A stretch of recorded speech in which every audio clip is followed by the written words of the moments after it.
السلام عليكم. هنفضل معاكم فيديو جديد كده من قبل غسيل الخزانات. وطبعا احنا بنعبي بقت من على السطح ميه بدل ما نشيل وننزل من تحت او نطلع فوق او كده. دي بقت الحنفيه جنب الخزانات كده على السطح فوق خالص، بدل ما نشيل الجردل من تحت ونطلع، لا اسهل لنا. بندننا نملى من هنا ميه لاي حاجه احنا عايزين نعملها على السطح، غسيل حصران، غسيل سجاد، اي حاجه احنا بنعملها على السطح بنملى ميه من دي. يا ريت اللي بيتابعنا على اليوتيوب وعلى السكاي محدش ينسى الاشتراك وتفعيل القناه. ان شاء الله القناه بكم هتكبر. طبعا احنا بنعبي اهوت الجردل كده في اسرع وقت اتعبى على الاخر. الحنفيه شديده والدنيا هنا موت، بس لازم نكب منها شويه كده علشان الجردل ملان عشان مش يدمرنا. مع بعض هنغسل بقى الدنيا ديت ونشوف الخزانات ونروج العمل كده، علشان الوضع هنا مش حلو خالص. يا ريت اللي بيتابعنا على اليوتيوب محدش ينسى الاشتراك في القناه.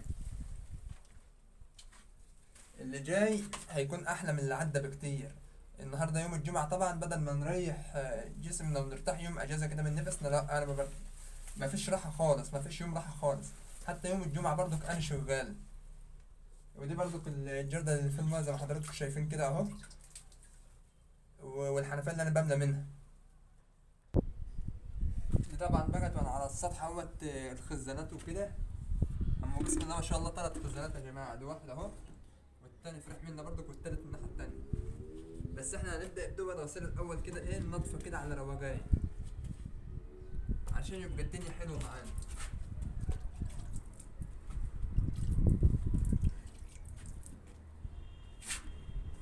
لازم وانت بتغسل كده تغسل بضمير.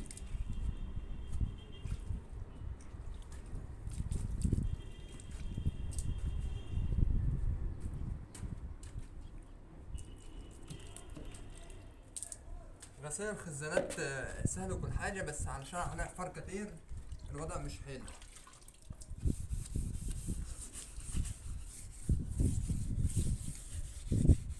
لازم وانت بتغسل تشتغل بضمير، مش ان انت كل دقيقه ايه.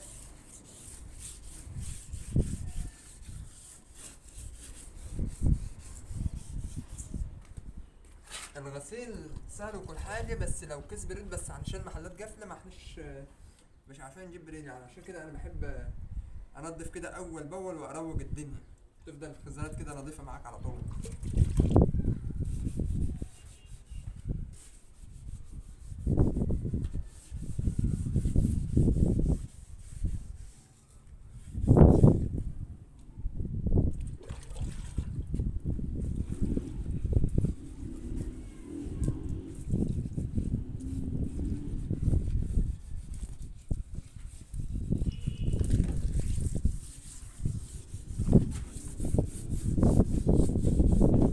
ما فيش يوم راحه خالص نهائي.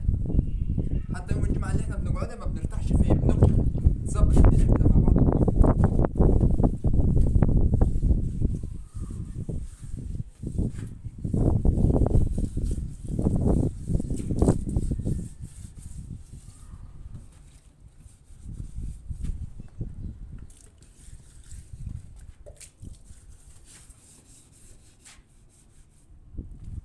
اهم حاجه الغسيل يكون بضمير، ده اهم حاجه.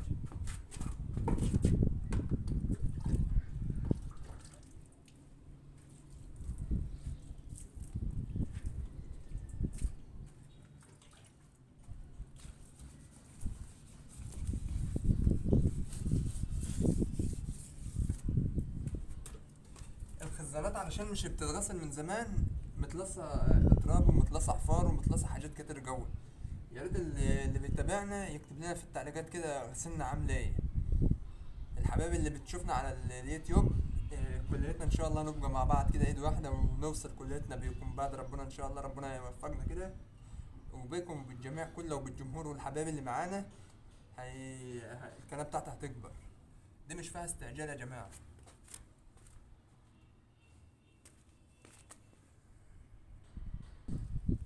اهم حاجه لازم وانت بتغسل الاول ترش ميه على الخزانات، عشان لو عليها عفار ولا حاجه الطين دوت يبوش من الميه.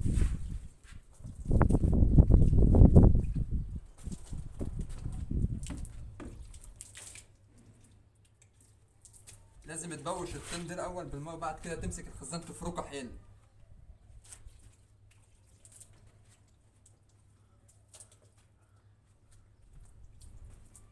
يوم الجمعه اللي انا برتاح فيه ما برتاحش فيها يا جماعه، لسه قدام مني كنيسه، ولسه قدام مني تنظيف، ولسه قدام مني شغل كتير.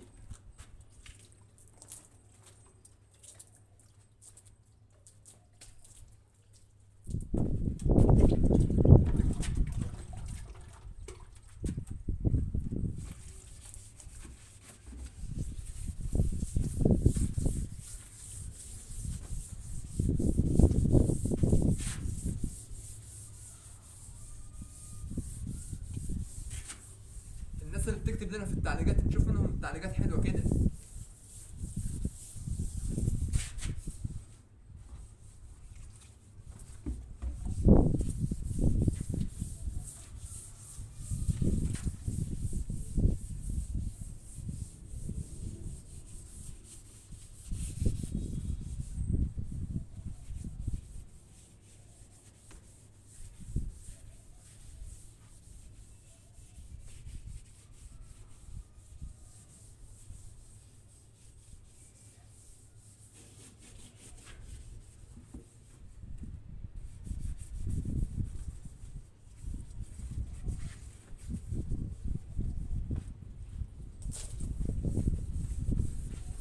الغسيل لازم يكون الضمير يا جماعه، ما يكونش اي كلام كده. وديت برضك حلوه للغسيل، دي بتاع خشنات زي السفنج كده.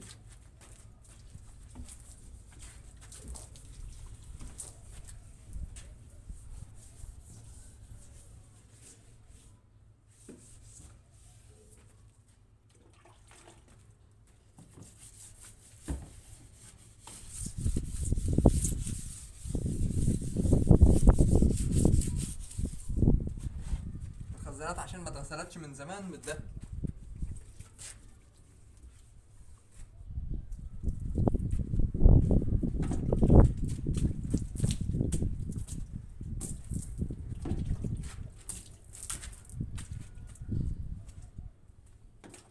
الغسيل يا جماعه ما باخدش واكل، الغسيل دي ما باخدش واكل. دي المكان اللي انا بعبي ميه اهوت يا جماعه. الميه في كل حته موجوده، ما بتقطعش خالص.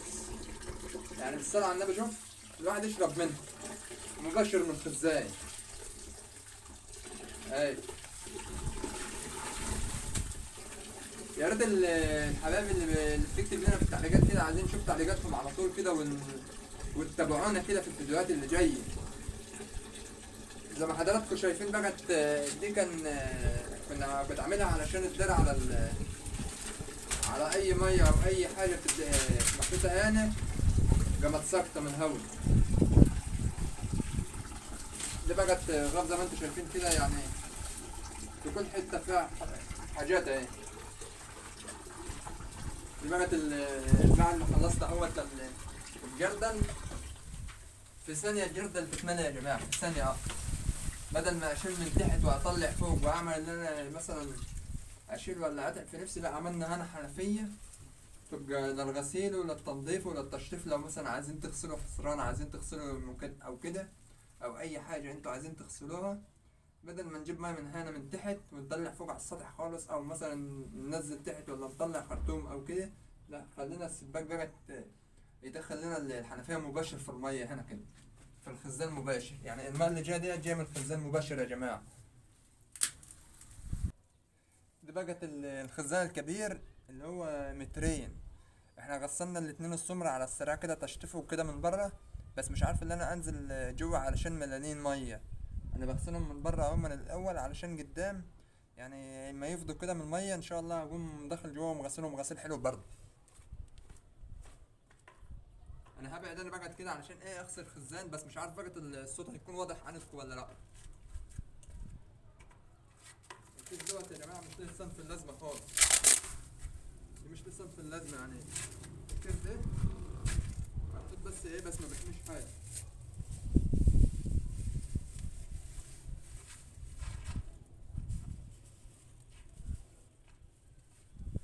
الاكياس ديت محطوطه بس مغلفه كده على ايه يعني حاميه وخلاص كده من العفار، بس مفيش حاجه. دلوقتي احنا بنرش الميه اهوت. لازم ترش الميه الاول على الخزان عشان تبوش الطين اللي عليه.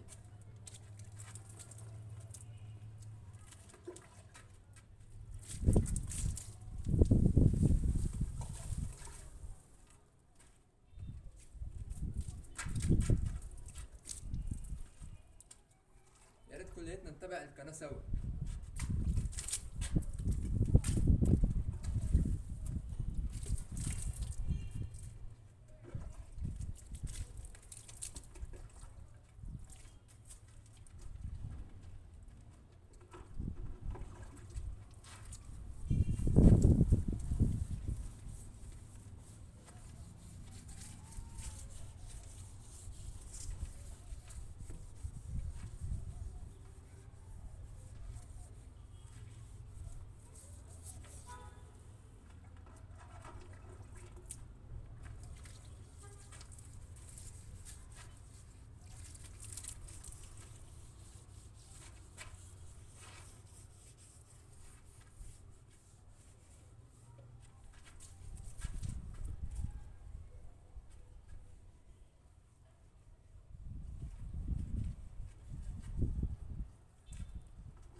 الخزان دوت يا جماعه علشان كان محطوط عند المحل في العفر بره، متبهدل خالص، عليه تراب كتير وعليه حاجات كتير. لازم ايه الواحد الاول يرش ميه عليه عشان يبوشها، وبعد كده يقوم ماسكه بايديه.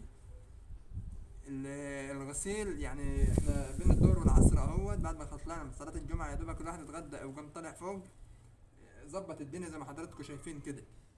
اه مفيش يوم راحه خالص.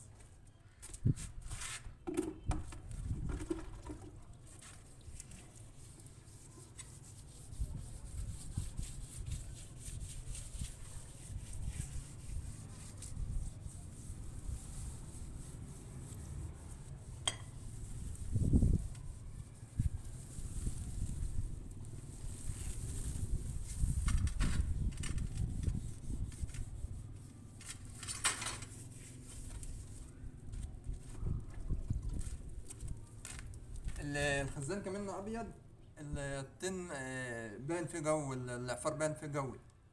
شوف بعد الغسيل عمال بشطف فيها اهوت وبروج الدنيا وخليتها ابيض لبلاش.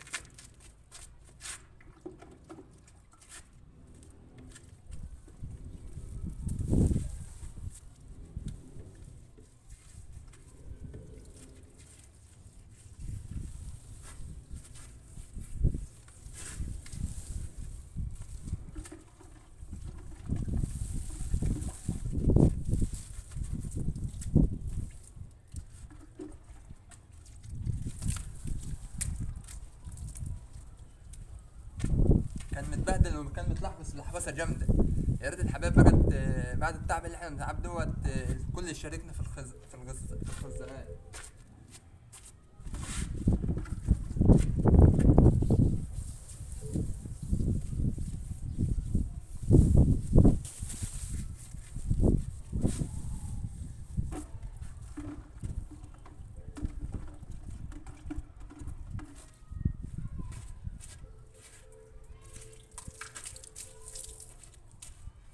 دي بعد بقت ما مسكت الخزان فركت الاول حلو، عاد بالصلاه على النبي اكني طالع من كرتون.